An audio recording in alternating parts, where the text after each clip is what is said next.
तर सध्याची आपण 3 दृश्य पाहतोय।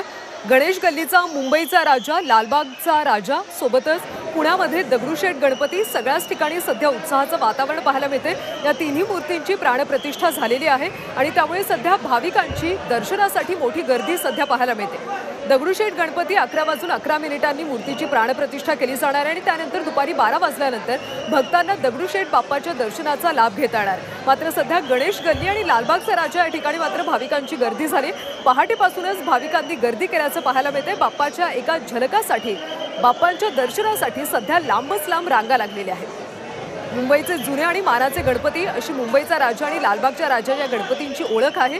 आपली मनोकामना पूर्ण करणारे बाप्पा अशी त्यांची ओळख आहे। त्यामुळे या बाप्पांच्या दर्शनासाठी सध्या भाविकांनी पहाटेपासूनच गर्दी केल्याचं पाहायला मिळतं। तर तिकडे पुण्यामध्ये सुद्धा दगडूशेठ गणपतीची प्राणप्रतिष्ठा सकाळी 11 वाजून 11 मिनिटांनी केली जाणार आहे आणि त्यामुळे सध्या जय्यत तयारी केली जाते।